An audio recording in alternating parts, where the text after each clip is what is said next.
Ladies and gentlemen, our next guest in the Marketing Samurais video series, where we talk about marketing, business, and everything that makes your working life better, is the founder of one of Australia's best influencer marketing agencies.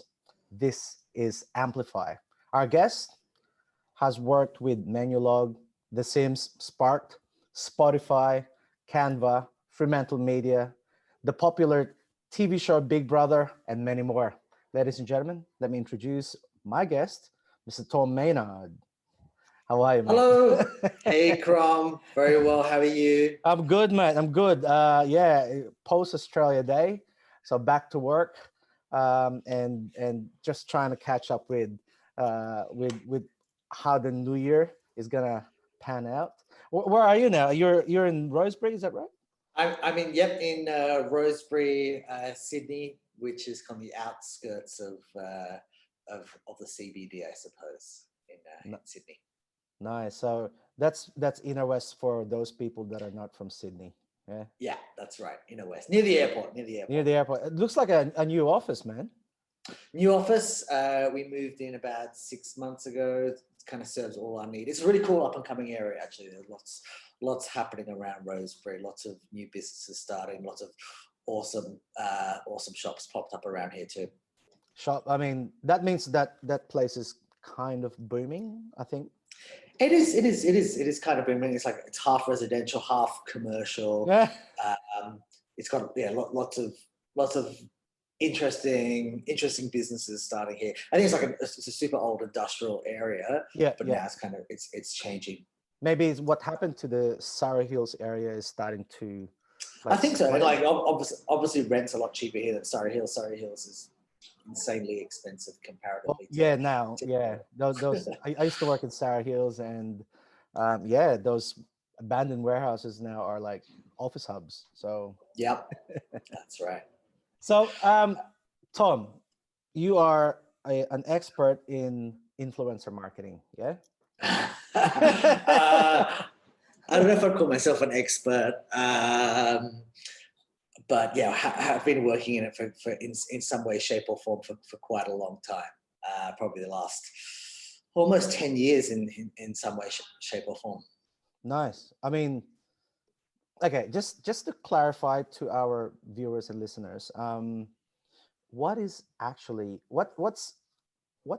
an influencer? Can you elaborate on that one, please? I mean, at its core, I really believe it's just somebody that can motivate or activate an audience. Been happening for years and years and years, thousands of years, millennia. So it just can't. Just technology's changed over the last 10 years, which has kind of allowed a lot more people to be able to access an audience. And I'm a digital marketer. I've been marketing now for 16 years or 17 years, and before the digital marketing era kicked in, we call that celebrity endorsement. Is that similar?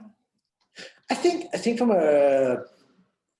a I guess a strictly marketing perspective, yes, it's very, very similar. You want to access, when you're a brand and you want to access somebody to tell your brand story or push a particular audience to make them purchase something. It fundamentally it is extremely similar. But the only difference now, or the main difference now is when 20 years ago when George Clooney did I think it's a Nescafe. Is it Nescafe? I think a Nescafe endorsement. You bought his face and you bought his personality and everything that goes along with that. Not only are you doing that with influencers, you also have the ability to tap into their audience where they are actually influential. The influencers bring an audience with them, rather than having to pay for media for amplification of that content. So it's like okay, So let's use George Clooney. George Yeah. Clooney, if you ever watch this, thank you. Thank you for your influence. Um, so let's use George Clooney as an example. Before the influencer thing happened, let's say you hired George Clooney, and you make an ad or a statement or something, a PR exercise, and you put his face in the news or in main media like TV, radio, or something like that, Yeah. and it's random, right? And the brand recognition happens then, right? Yes. So what's the difference between that and digital? And because back then we didn't know that George Clooney has, millions of followers. Yeah. Everybody just knew him, right? Yeah. So Yeah. what makes that different? Do you mean from a creative or I From a guess creative, from a technical? digital or marketing point of view right now? I think I hate to use the word authenticity because it just gets banded about very, very easily. But like one of the key things when you're trying to use a creator or an influencer and you want it to work, you need to make sure that the messaging is authentic to that creator, right? So people were very used to having 15-second, 30-second TVCs with an ambassador as the face of it. Like that was quite easy. The messaging cut through and did what it was supposed to do. Whereas now there's just so much noise everywhere you go. There's so much noise. So I guess there's kind of two kind of answers to this. One is you have to be authentic to the creator's audience. Yeah. So ensure that you're not kind of force feeding a message down their throat which they have no interest in. So if you're working with a hardcore gaming influencer and you want them to push a beauty product, it's probably not really a good fit. Gotcha. Although you could be paying the money. So you really want to find, I guess, brand alignment and alignment with their audience as a key thing. And yes, that's really the kind of main thing that you have to be looking for, I think. That's right. So it's more specific, and I'm going to use this word, to their niche. Is that right? To their niche, yeah. To their audience, yeah. To their audience. So, and I guess just to apologize, I'll probably maybe to your audience, I'm going to be using all this vernacular, which is could be a little bit alien because I'm coming from a different side than straight marketing. I'm not necessarily our business doesn't necessarily just do influencer marketing. We actually represent the kind of career and the interests of these talent as a whole. So what are they going to be doing for the next 20 years rather than a quick logo slap on their Instagram story?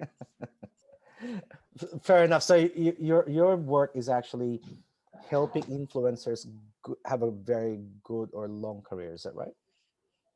Yeah, exactly. Trying to build opportunities, commercial opportunities, and audience opportunities for them because definitely everything's changing so rapidly too. Like it's like the brand deals are just a fraction. Like the brand and influence deals are a fraction of the revenue that these guys are earning. So it's not the be all and end all. The most important thing that they need to take care of is their audience, and from there everything kind of flows. So the opportunities we create around their audience is quite a lot. It could be anything from an original podcast. It could be a book deal. It could be a live tour.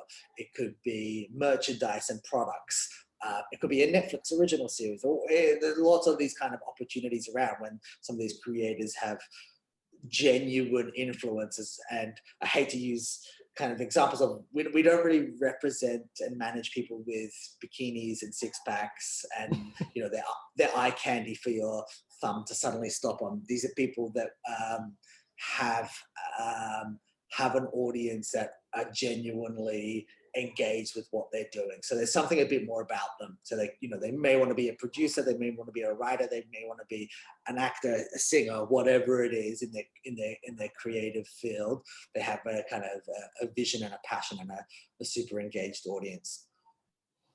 That's right. So, okay, let's dial back. Did I answer your question? I don't know if I did. No, that's good. That's good. That's really good, man. Let me just dial back down on that. Let's back scroll on that one. How many followers does an influencer need to have before they become an influencer, for example? I don't think there's any kind of magic number or score, but there's definitely kind of engagement levels that we look at. We don't look at like overall reach and follower counts. We look at engagement as one of the key metrics for us. Yeah. But an influencer can have when they call them micro or nano influencers, I don't know what they call them now, but they can have nano 1,000, influencer, I like that. 2,000 followers. But it comes back down to like how valuable is their audience that they have. You might have an expert that's has only 5,000 followers, but they're a subject matter expert, and those 5,000 followers are super high quality followers. Gotcha. That can convert a sale, or convert I guess hang on every word that person's saying. Mm-mm. So I don't think there's any real magic number per se. Yeah. So let's say, and let me use your words, nano influencer. If a nano influencer, let's say, has 2,000 followers, he says or she says something, and all 2,000 engages, that's more valuable than somebody who's got 10,000 exactly that got purchased from Instagram or something like that. Exactly, and one of those sales might be for something really specific. Maybe like they're a subject matter expert in IPOs or new business IPOs or something. So you're having this influencer say to their audience, "I really like this stock," and if five people out of that 2,000 followers spend several $100,000 worth of stock, it can really obviously move the needle on things. So that's the way I kind of look at it, I suppose. Nice. How do you find these people? How do you find well, we do you have do you have a staff member there that just Google things in a niche and then they turn up? Is that how you do it? Yeah, sometimes we have like briefs come to us where brands want to find people in a particular area, and then we go out and searching for that niche. But most of the work that we do is kind of focused in the youth market, so under 25 really. So we've been doing it for quite a long time, so we see when these people start popping. It's us being tapped into social media, seeing what's trending, what content is trending, and then obviously all the staff here really, when they see somebody, we're all actively engaged, we're all passionate about this space, so we're all sharing profiles and links, etc. So no, it's actually, I guess, how we find people. It is 50% data and insights, and then 50% gut of what you feel if there's longevity there. Gotcha.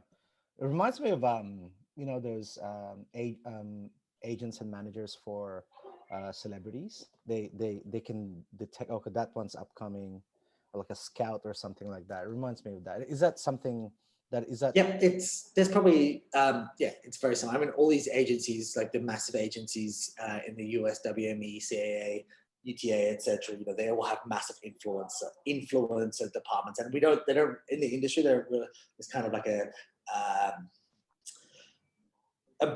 it's influence. The term influencer has kind of a bad name, and it's a little bit tainted in some ways. Whereas everyone in the industry really kind of calls it creator economy. So these guys are actually Economy. creators. They're filming their own content. They're building their own audiences. I like that. Creator economy. I better read up on that to just maybe elaborate more. It's a big space. Like it is kind of all encompassing, I suppose, but it's a massive space and it's only growing. Like obviously China is really interesting. The US is interesting, and like direct to consumer or direct to fan commerce is an area that's only getting bigger and bigger. And one of the interesting things is like more and more, you know, when this space first started, you know, there's an argument probably it could go back to the blogging days, but where I saw it really start to explode was when YouTube really started to, I guess, explode too. So it's very much evolved, and this direct to consumer or direct to fan ecosystem is, you know, so big now that, like, as I said, the brand side of things and the brand endorsement deals aren't really that good. Kylie Jenner is like a super good example. It's like, you don't, and there's countless examples of this. When you get to a certain stage, it's like, why would I do a brand deal for a cosmetic company, like to promote their cosmetics? Fuck it, I'm just gonna start my own cosmetics company because I have that audience and power, and that I have a much larger piece of the pie. Yeah, that's a very good point, isn't it? Yeah. So And Kylie Jenner, everybody knows who she is, or in case you yep, go ahead. In the beauty industry, there's like countless examples of that too. So Kylie Jenner is probably the most famous one. The most famous, yeah. Yeah. And well, it's I guess they're like the epitome of what influencer is or are. Yeah. You know what I mean? Yeah. They would say something and all of a sudden, boop, there's a bleep in, I don't know, in the stock market or something like that, because they said something, you know what I mean? So yeah. I like, so, okay, from that point of view, and this could be $1 million question. How does one become an influencer?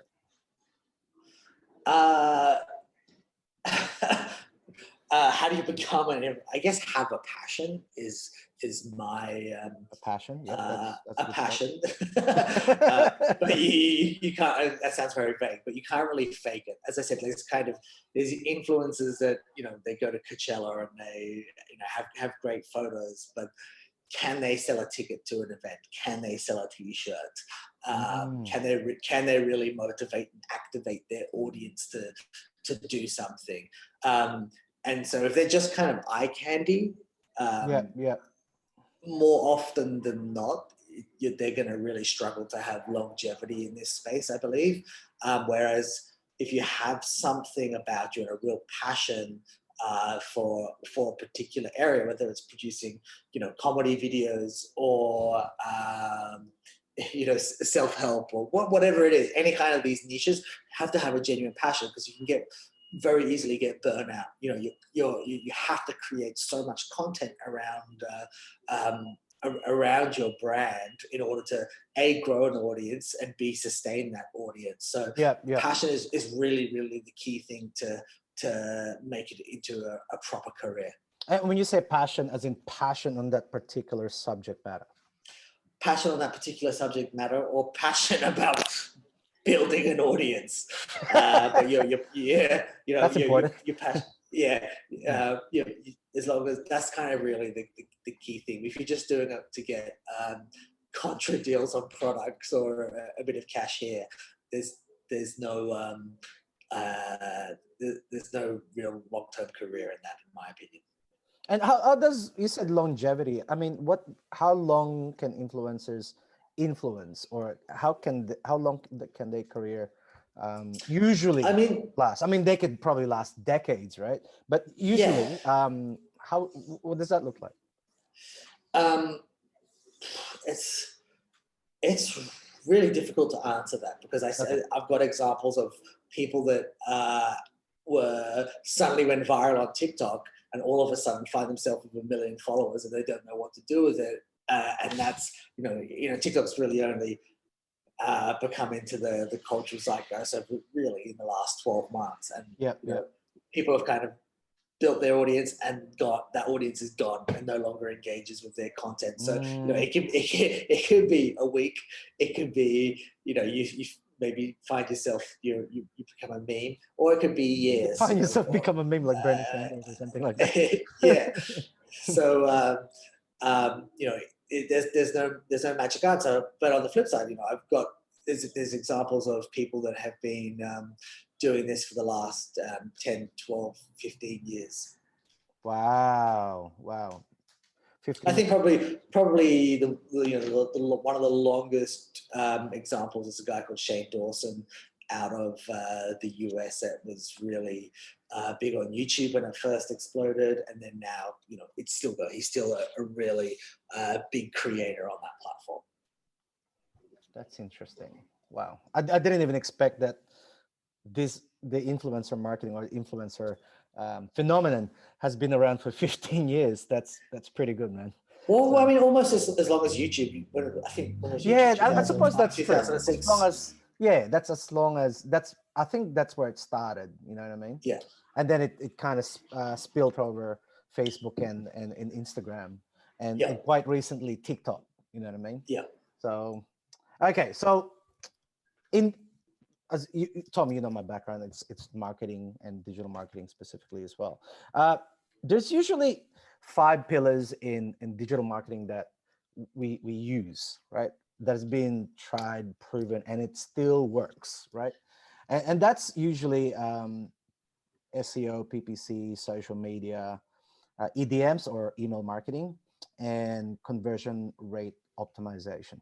Right. So those are our main tools. They all sound like scary terms. They are.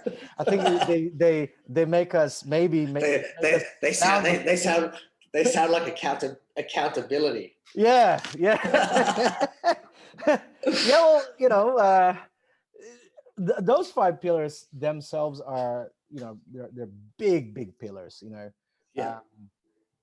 I remember when digital marketing started, everyone is about email, building a list, right? And then it went to search engine optimization. You need to be on page 1, right? And then social media came in. All you need to do is have a Facebook page, and you're good to go. You know what I mean? Yeah. And PPC, which is you only pay for what you click on. Yeah. So, I mean, and then quite recently, Crom, which is okay, what happens now if traffic ends to your website? What are they going to do? You know what I mean? So those are, I mean, I just mentioned 5 there, but most digital agencies, work on that. So having said that, a lot of my peers, and when I say a lot, as in a lot, probably in the hundreds, and fellow marketers are saying that influencer marketing has established itself perhaps as the 6th pillar. Maybe in the last 3 years or so. What do you think of that? Do you agree with that? That it's marketing. I think what I mean? It's definitely an important part of the mix. We built a whole business on it. So hopefully it's an important part. But I think you'd be better placed to tell me if you think it's a 6th part of that marketing equation. But for us, we built a whole business on it. There's countless examples of other burgeoning businesses that have been built off the back of influencers and influencer marketing. So yeah, I mean, I don't see it going anywhere. I only see it becoming more important and a bigger industry. It's not going anywhere. I think it's different too because it has it's not necessarily something. It can be, you can put metrics on it, but also it's got a human touch to it too. Yes. So like, how do you do it at scale? And there's platforms that you can use to do it at scale. I think like the tribes and the FAMs, but none of the big, none of the big creators are going to be on there. Like none of the bigger creators are going to be signing up to those platforms. They don't need to. They're kind of being inundated on a daily basis with lots of different kinds of offers. So I think the industry as a whole, influencers, is definitely not going anywhere. People connect with humans, humans to humans. You know, banner ads. I mean, I'm sure they're more effective than your average banner ads, etc. and people are not keywords that you can, I suppose you can Google someone's name and Yeah. that influence will turn up, but Yeah. it's more effective when that person, that particular influencer, will actually you see them in their forum, or where on their strength or the point of authority where they go, I really believe this is the thing, and that's more effective than, you know, let's put them in a PPC or an SEO strategy. Yeah. As my favorite out of all the 5 there is social media, right? Yeah.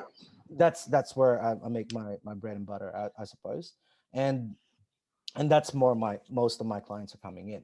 So the amount of times I've been in a brief session with clients, you know, coming up with a plan, and the story of influencer, we need an influencer to say this for us, you know what I mean?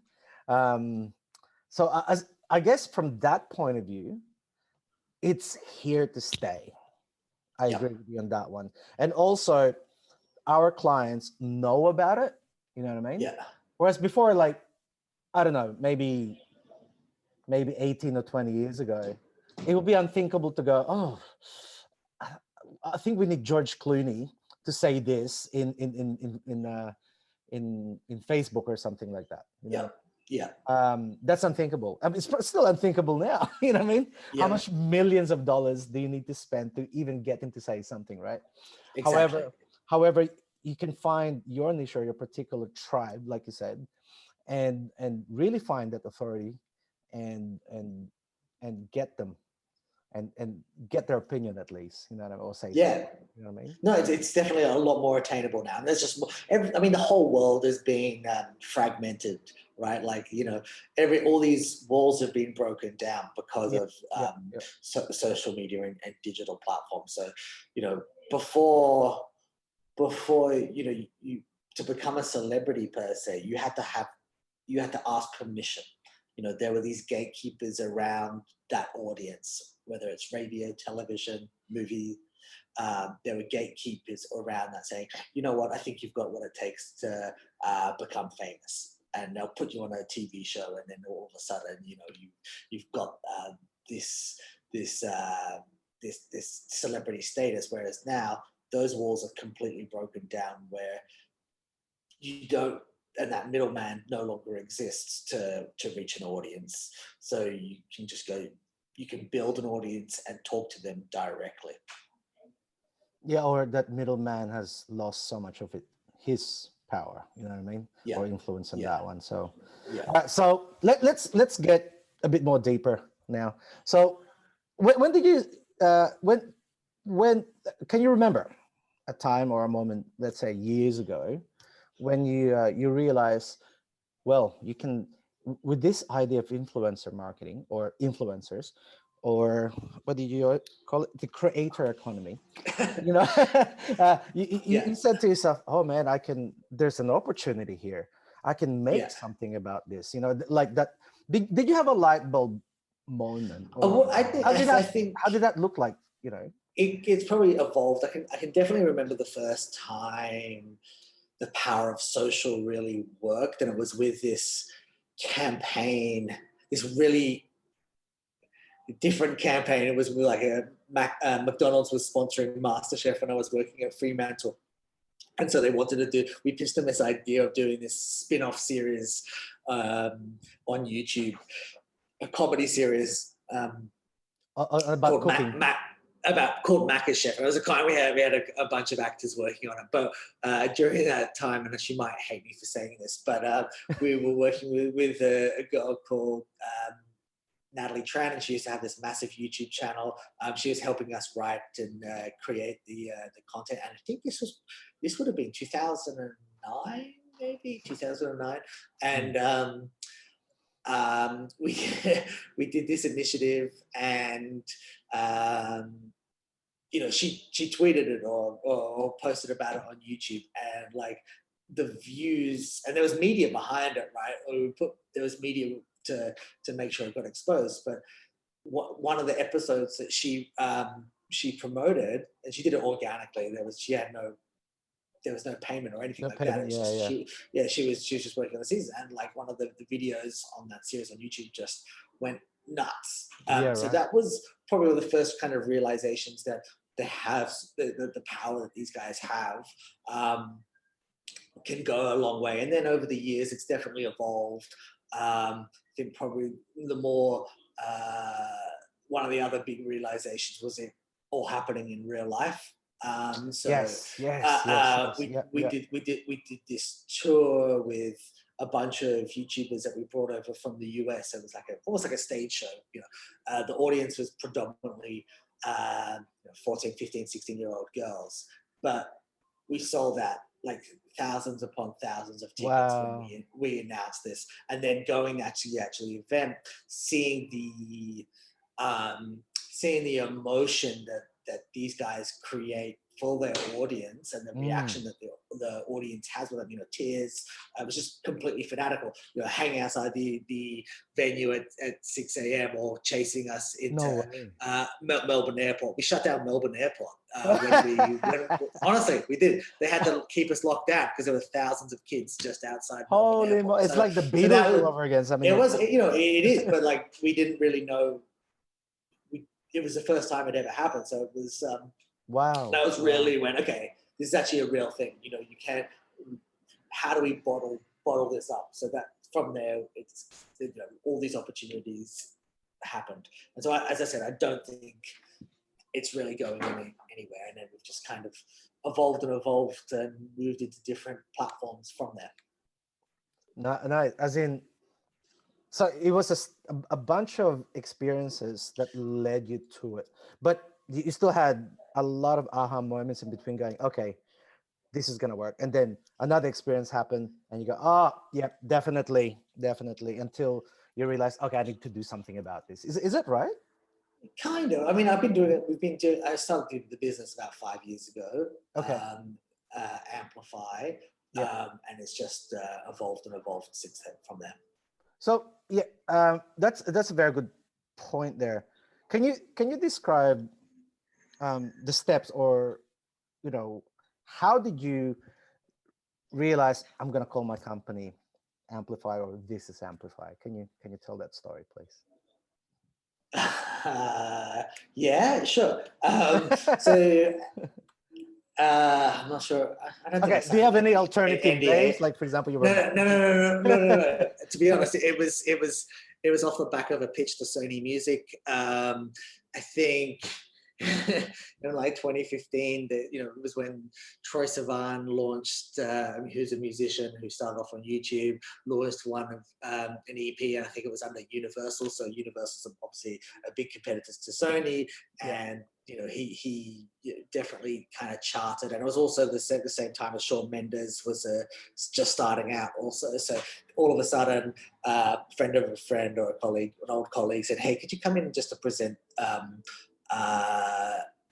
to the guys at Sony about what you do?" And I just put, and maybe just an idea of what you could do for them. And I presented to them, and then it was meant to be a joint venture with Sony Music Australia. And I put, here's my ideas. It's part touring, part content, part finding these musicians before anybody else does. And then we decided to do an event together with another partner, and then off the back of that, we just kind of evolved and then moved on. So it was literally built off an opportunity of going to present to Sony Music, and then everything kind of flowed from there. And how did you come up with the name Amplify? I don't know, it just sounded good. There's no It's like, yeah, amplifier. Yeah, that's it. That sounds. Amplifier, it's good. It's got a music component to Yeah, it. yeah, You like an need an amplifier, you know? amplifier. Yeah. Yeah. And then so that's really Be- it. because it's a good name. It's a brand name. You know what I mean? Yeah. It's not like Tom Maynard's music studio. It's Yeah. not that your name is not a brand name, but my point is, this is Amplify. It's like, oh, it's gonna, when I hear that, I'm go, oh, what is that about? Tell me more. You know what I mean? Like, it Yeah. has Thank that you. touch. You know what I Yeah. mean? Yeah. No, I mean, I'm not really one to do a lot of PR. I'm not big on building my own brand, to be honest. I really get much more joy of building something else Somebody else has it. than some also just another thing. Like I'm not really vested in building like a personal brand like a Gary Vee or anything like that. I definitely have much more passion to do it for ideas, I suppose. How do you build something around an idea? That's okay. So, okay. This could I don't know sound. if that This makes sounds sense. really, really obvious. So, as soon as you built that business, you started to put, I guess, your resources together and say, okay, this is now gonna be a new business. Is that right? Oh, you already had. Yeah, there's just, Because I mean, I had a bit of a legacy in like the production side of things. So, I was always toying around and trying to get projects up from a production perspective. yeah, But, there's several parts to our business at the moment, and they all kind of come together to create IP and build products. So there's the live events side where we do activations and conventions, and we do work with Spotify and a whole bunch of other brands across in Southeast Asia. Then we do content production.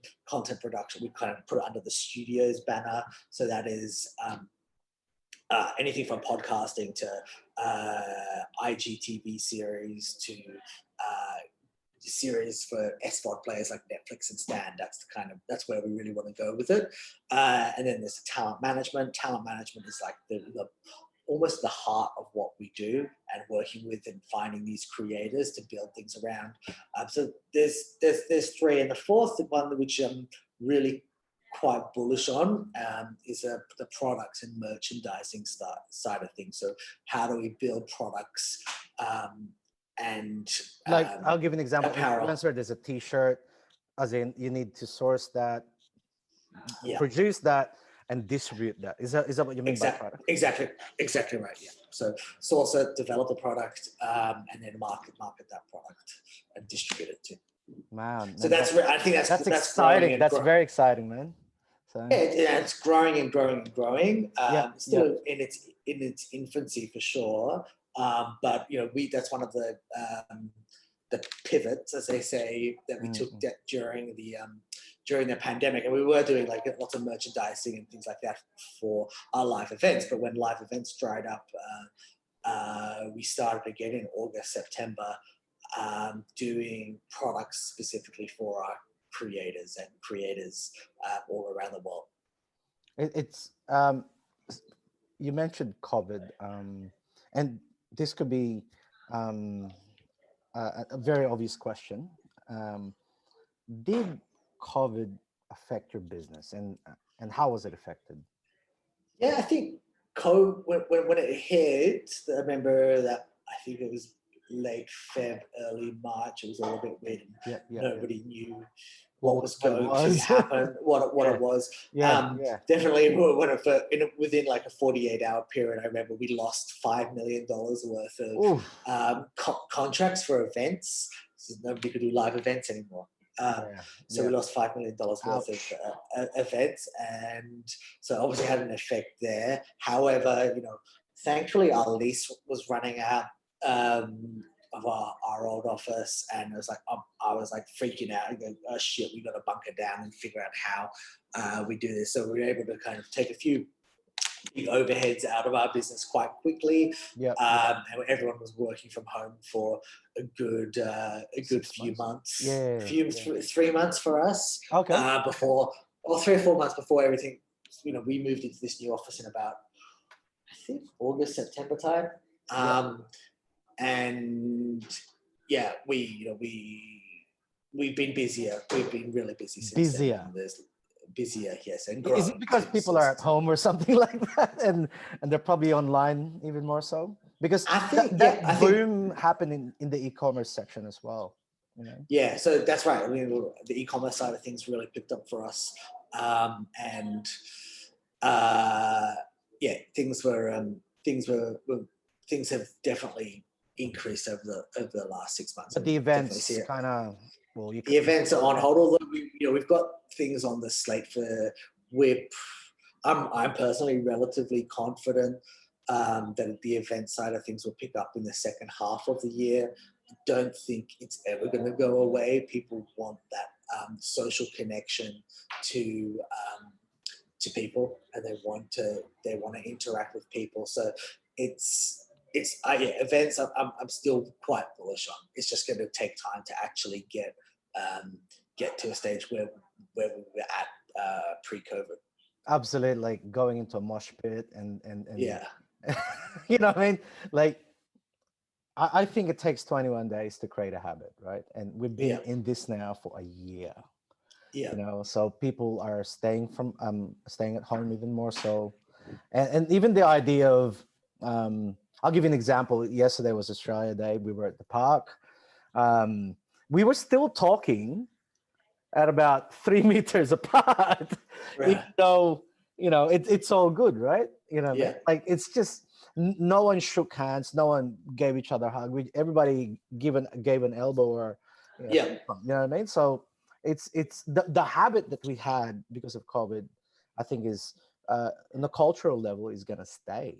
You know what I mean? So I'm curious how the events world will happen again. Like, are we gonna have big concerts again? You know what I mean? I think it'll take a while for like these massive Coachella-esque festivals to come back. It's gonna take. I can't see those big events happening for another 12 months, really. So I think it's really weird to have a 4 meter square music festival rule, right? Yeah. So, and like, I think over the next few months, gradually, when people start taking the vaccine and there's better measures to protect super spreading events. The event side will definitely start to pick up, and I think Australia is actually it's probably at the forefront. We're doing better than everybody else. So what is a problem is bringing people in from overseas. So that's trying to find big name artists that don't mind living in a hotel for 2 weeks. For 2 weeks, yeah. I mean, if we manage to do it to the tennis stars in Australian Open, that's true. Yeah, it's very possible. You know what I mean? Yeah. Okay. Let's say this.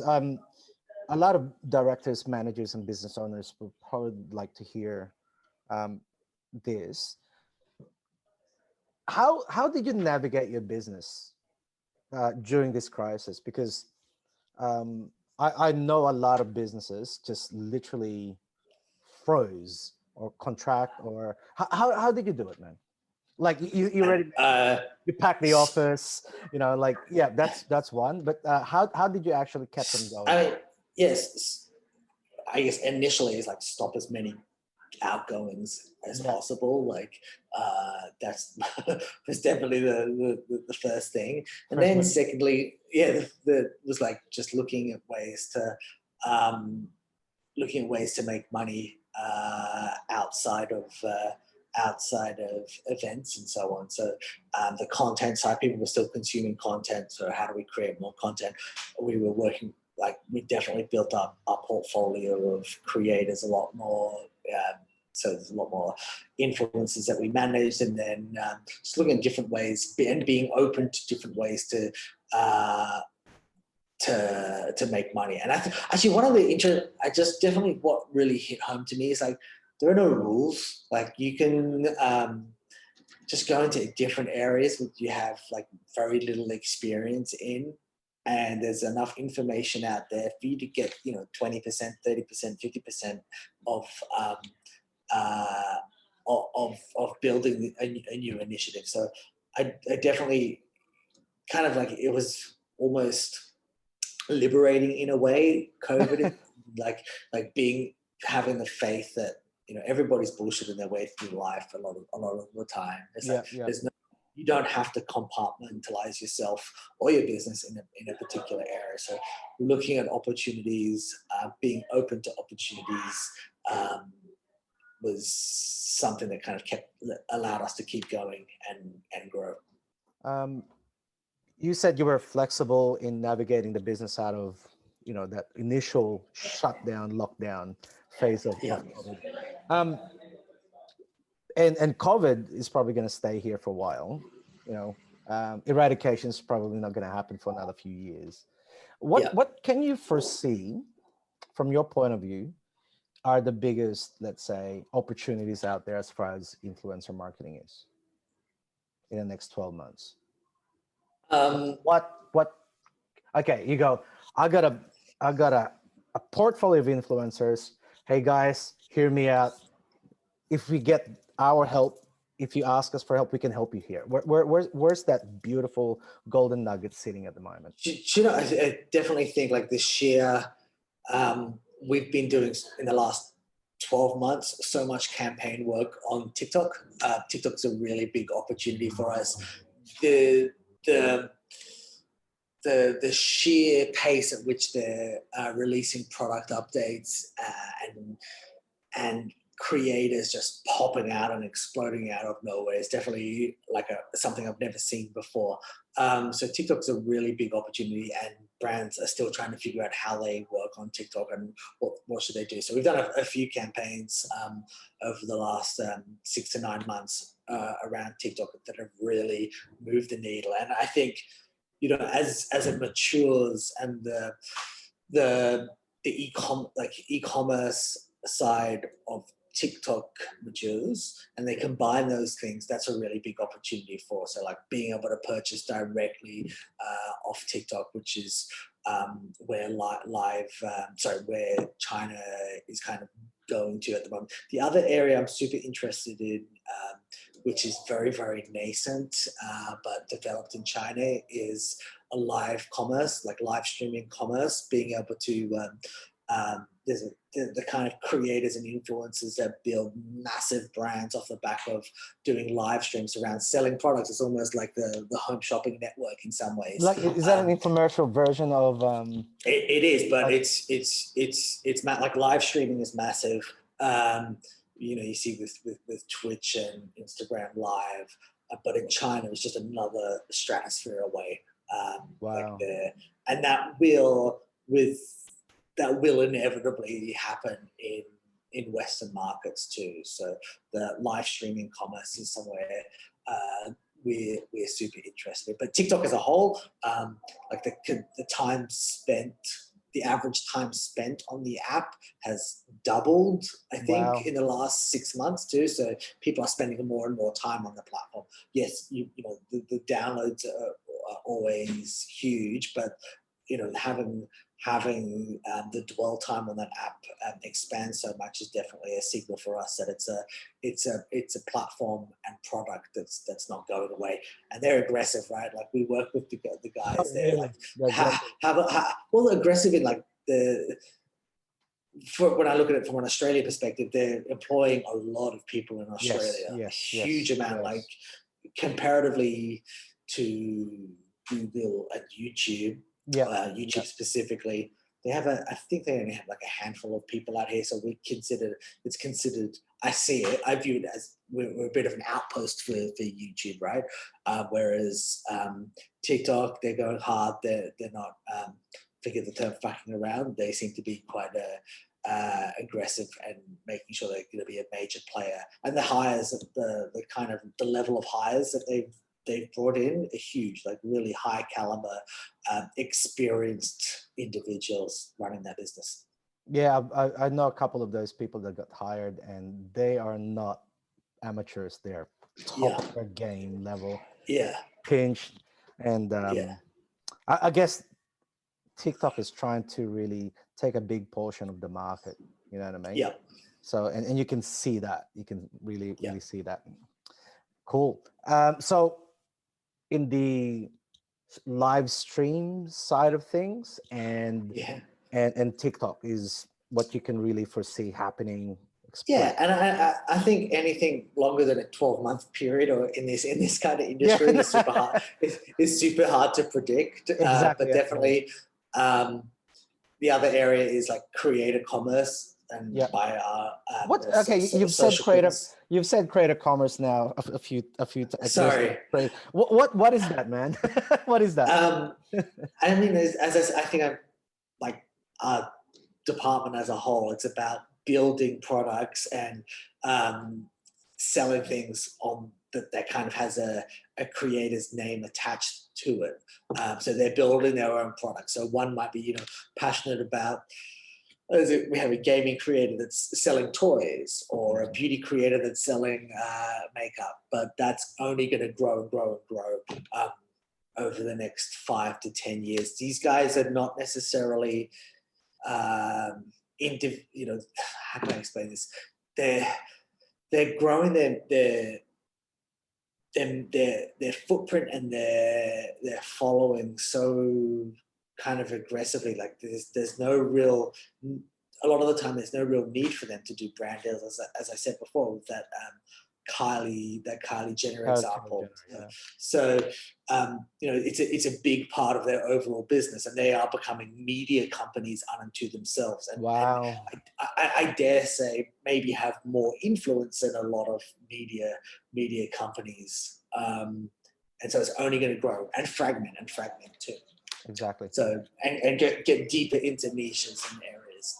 So like I think like 20 years ago we had like 7, 9, and 10 in Australia as and Fairfax as big media businesses, but now it's kind of those walls have been broken down and everything is going to be fragmented. And then like 10 years ago, the .com side of things was really popular, and those guys are making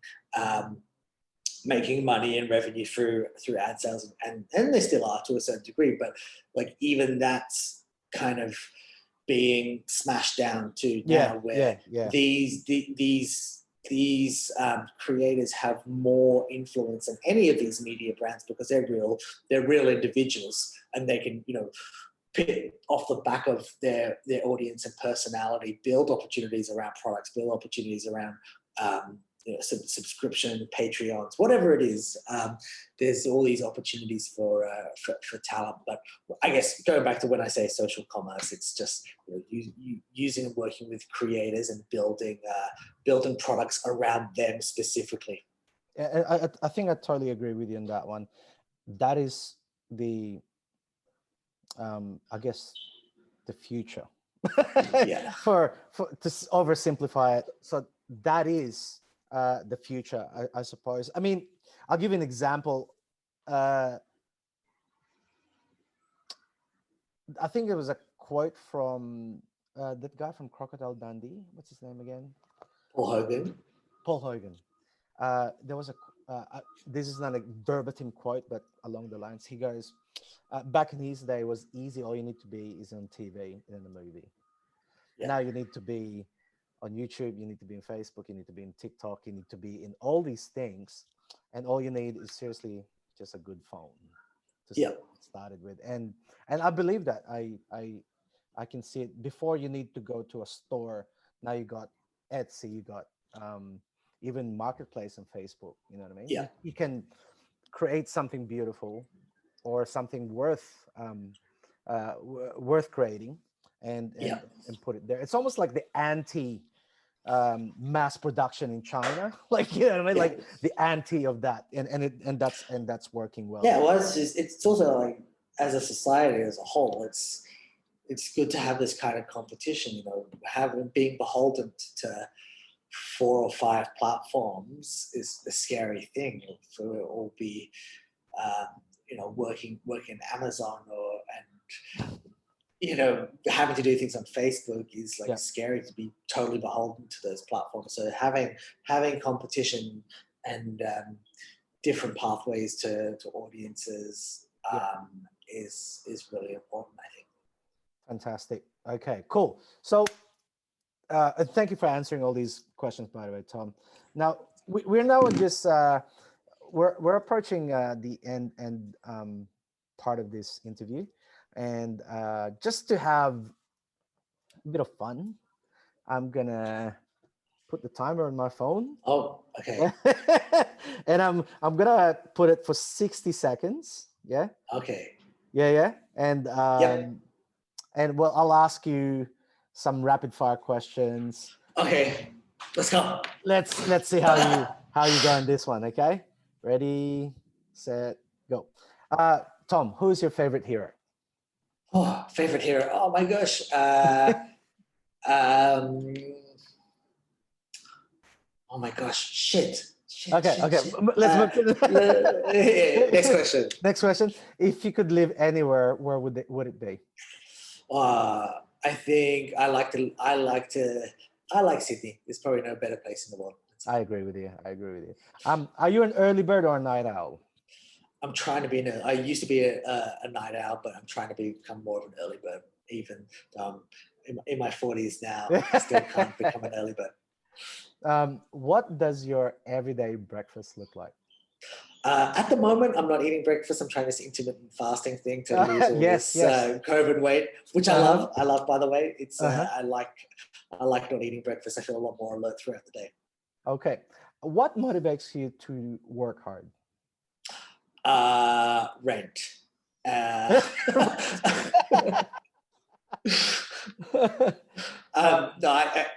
is that it? Okay. That's all right. What is your favorite thing about your career? The variety and like running my own business. I can do whatever I can go on a plane to Singapore. Well, I can't. I used to be able to go on a plane to Singapore and LA and start ventures there and just go off. You don't have to ask permission from anybody to do something. Yes, correct. How does your morning routine or ritual look like? Wake up and it's chaos with 3 kids trying to get them off to school. There is no routine. And then come to the office and I'm able to breathe. What is your favorite book that you've read so far? Favorite book I have read so far. From a business perspective, probably one of the best book I've read, which is practical, is Good to Great. I've got a lot of lessons from that. It's quite an old book, but it's a lot of practical lessons. Because I don't really have an amazing business brain on my head, but it's got some good lessons there. Okay. What book was that again? Good to Great. Good to Great. Gotcha. And what was the last book you read? Probably Good to Great also, to be honest. I try and read it every year and pick up chapters. So it's something I'm constantly reading all the time to reinvigorate me. What makes you laugh the most? At the moment, it's definitely my son. It was a 7-year-old. He makes me laugh the most. And 4 more questions. What's a new hobby that you picked up during lockdown? Woodwork. I've been creating all sorts of things with carpentry. I'm pretty much like Jesus now.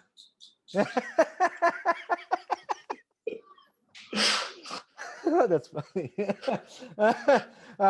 What was the last movie that you went to see in the cinemas? I honestly can't remember. I love going to cinemas. Maybe Once Upon a Time in Hollywood was the last movie I can remember seeing in a theater. I think. Yep. When you were little, what did you want to be? I always kind of had a hunch I wanted to be involved in media and entertainment. In some, but this business didn't exist like it does now. It didn't. 20, 30 years ago. So I always was passionate about video, always passionate about computers and the internet and filming. So I'm in this world, I suppose. What's your favorite sport? To watch and consume is definitely soccer. Yep. And also I love playing soccer too. But if I had to choose, I would stay with surfing. If you could call it a sport, definitely. Isn't that a sport? You can enter. Yeah, it's not the Olympics guess. or anything like that. But I don't necessarily find it as a sport myself. It's just something. It's just a part of my lifestyle. And if I had to choose one to continue to participate in, it would be surfing. Much easier on your legs compared to soccer. Yeah, I suppose. What is your favorite karaoke song? Oh my gosh, what is it? I think it might be probably inspired by you, Crom, or definitely parts of your family. It would probably have to be Careless Whisper. Damn. I think that's a great karaoke song. What would you rather do? Wash dishes, mow the lawn, clean the bathroom, or vacuum the house? As far as chores are concerned. Well, I have to do the dishes every night. It's pretty much my chore. I think dishes, definitely dishes. And last one, what was the last song you listened to in your iPod or iPhone or whatever device you got right now? Let's have a look. Does it have a history on Spotify? I should know this. They're a client of ours. Last search song. Okay. Yes. Okay. So this was. We were just partying in the car on the way back from the beach last night with the whole family. So it was Fetty Legrand. It was, what is it? The song Fetty Legrand.